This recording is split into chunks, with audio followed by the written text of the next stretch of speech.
Hoy vamos a tocar un poco del tema del señor López Obrador, ya que el 2018 se llevarán elecciones generales en el querido patria mexicana y a toda la nación de los estados mexicanos. Y realmente es interesante porque señor López Obrador, que ha sido un político muy controversial, porque ha denunciado algunos actos de corrupción, pero no nos quitemos de vista porque el señor López Obrador viene de la formación del PRI, pero tiene una historia muy interesante porque López Obrador, quien fue como un director de un establecimiento de Tabasco presidió que presidió para rescatar las culturas indígenas en el estado de Tabasco y que en ese mismo estado, Tabasco, él presidió el PRI durante en el 1983. Él dirigía el partido PRI en Tabasco de 1983. En 1988 con Cuauhtémoc Cárdenas, que también Cuauhtémoc Cárdenas formaron parte de ese, de ese partido y que el cual iniciaron una lucha contra el Pemex. Ellos tomaron los pozos petroleros de Pemex para evitar la privatización en aquella época y lo cual lo fueron derrotado y lograron sus objetivos. Entonces creo que es importante conocer quiénes son los candidatos, qué perfil tienen, qué ideas tienen, qué hechos han hecho, qué decisiones han tomado. Entonces creo que López Obrador en ese sentido pues creo que ha defendido, diría yo, los intereses del pueblo mexicano y ha defendido a que no privatización al patrimonio del pueblo mexicano, que es el Pemex, que es una empresa petrolera que también tiene mucha riqueza. Lastimosamente está manejado por los estadounidenses y con ese grupo de oligarquía que aún hacen gobierno desde la independencia mexicana y Pemex. Y fue electo jefe de gobierno en el gobierno federal, en lo que fue como presidente municipal y con sus programas primero los pobres, pues eso creó mucho malestar dentro de la oligarquía en México y hizo muchas obras sociales y lo cual lo calificaron como mesiánico.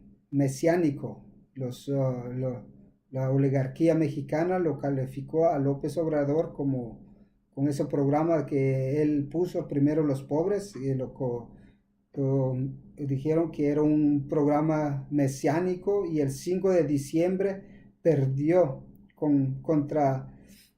Felipe Calderón del PAN por fraudes electorales y lo cual se llevó a cabo el recuento de votos y constataron de que sí fueron robadas las elecciones con la elección de Felipe Calderón contra López Obrador. Entonces eso quiere decir que López Obrador fue electo como presidente, pero a través de los fraudes electorales que siempre tiene la oligarquía para manipular a la población y con sus grandes empresas televisivas para manipular a la información al pueblo. Entonces, por eso que decidieron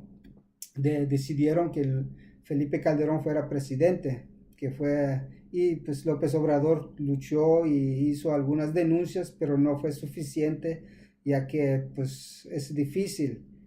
hacer una lucha en contra de un monstruo que realmente manipula la información, como son los medios de comunicación, manejado por ese grupo que hacen gobierno. Entonces López Obrador creo que para mí es muy interesante porque ha sobrellevado esas ideales un poco, diría yo, de Emiliano Zapata. Y con la elección de Marichuy, que un candidato del movimiento zapatista en Chiapas, ¿crees que eso viene a que analicemos otro tipo de análisis, porque en cierto caso Marichuy ha sido electo como representante en las próximas elecciones, como primera mujer que va a participar en las elecciones de México. Creo que eso vendría realmente, y ojalá que se lleve a cabo una alianza entre López Obrador y ese movimiento. Creo que eso diría mucho de los pensamientos de López Obrador. Ahora, si no se lleva a cabo con esa estrategia de ganar el gobierno, creo que allí nos llevaría otra vez a que la oligarquía se llevara otra vez a la presidencia, pero creo que va a ser interesante, y ojalá que López Obrador logre ser electo y que realmente logre también hacer acuerdos, hacer alianzas con el partido de los disidentes, con ese pensamiento zapatista, con ese pensamiento de Pancho Villa. Creo que se pueden hacer los cambios estructurales, porque el problema no solo el que López Obrador llega a ocupar Los Pinos, la casa presidencial. Creo que hay que ocupar también las gobernaciones, hay que ocupar también los ayuntamientos a través de los presidentes municipales, hay que ocupar también todas las instituciones, la PGN, la Procuraduría General de la Nación, a alguien allí que realmente quiere dar justicia, primero los pobres, que quiere dar realmente justicia, acabar con la corrupción, porque es una estructura, porque de nada va a servir elegir a López Obrador como presidente, mientras que en la Cámara de Representantes van a estar los que han estado siempre, que son los diputados, son los congresistas del PRI, del PAN. Ellos nunca van a hacer reformas de leyes, nunca van a hacer reformas estructurales a beneficio de la sociedad, si no elegimos a una Cámara con la misma idea que tenga López Obrador. Y López Obrador, creo que a través de Morena, que fue un partido que hace como 5 años lo refundaron, creo que tiene unos 6 o 7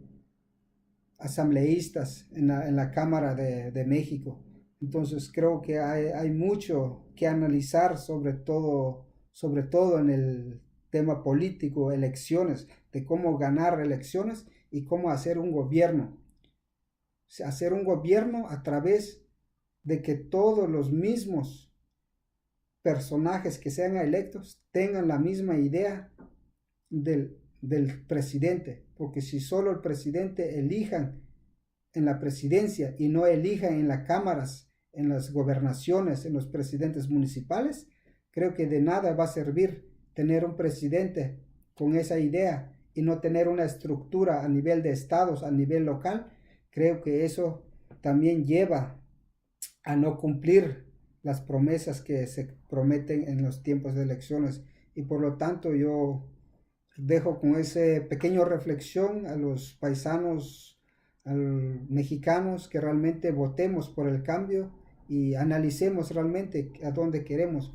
y que no nos metan el pánico porque andan comparando a López Obrador con Nicolás Maduro, que realmente es otro tema. No se dejen manipular, porque si es que realmente sacamos cuenta, ustedes mismos como mexicanos podrán sacar cuenta cuántos universitarios jóvenes tiene México y cuántos universitarios jóvenes tiene Venezuela, cuánto beneficio el gobierno venezolano ha dado a través de del PDVSA, la empresa petrolera que ahorita es del Estado. Antes estaba en manos de los gringos, como son el Pemex, hoy está en manos de los gringos, está en manos de los privatizadores extranjeros que vienen de otro país, que obtengan beneficios solo a ese pequeño grupo de oligarquía que hace gobierno. Entonces, eso es el tema realmente económico, político, cultural que está en juego, y ojalá que el pueblo de México realmente tenga la capacidad, y lo cual yo sé que tiene esa capacidad de analizar realmente qué es hacer un gobierno, primero los pobres. Así es de que a votar todos por un candidato mejor y por un cambio que tenga impacto en la vida de los jóvenes y que tenga un impacto para que ese muro fronterizo, decirle al gobierno gringo, al gobierno de Donald Trump, de que ese muro va a ser derrotado. ¿Por qué? Porque todo ese territorio le pertenece al pueblo de México, le pertenece por historia al pueblo de México, que es otro tema que a lo mejor la otra rato vamos a platicar de eso, cómo fue que Santana vendió más de la mitad de México a los Estados Unidos, lo que son Texas, California, Nuevo México, Laredo, todo esos, más la mitad de Estados Unidos fue vendido a través del gobierno colonial estadounidense de las 13 colonias, y es por eso de que hoy el muro no se debe, ¿verdad? Porque el pueblo de México, y ojalá que López Obrador tenga los suficientes para demandar que ese muro es ilegal, porque ese territorio todavía no está legalmente arreglado. Y así es de que al pueblo mexicano y a todo el pueblo que vive en los ejidos, elijan a los representantes que realmente podemos unirnos como americanos que son, porque somos americanos, porque cada gobierno que está en cada país ahora son descendientes de las colonias, tanto como las 13 colonias que hoy hace gobierno en Estados Unidos y que hoy nos quiere imponer un muro. Esos son de las 13 colonias. Debemos ser una fuerza de unidad de todos los pueblos nativos de todo el continente. Hasta la victoria a los pueblos de México y suerte con las elecciones del 2018.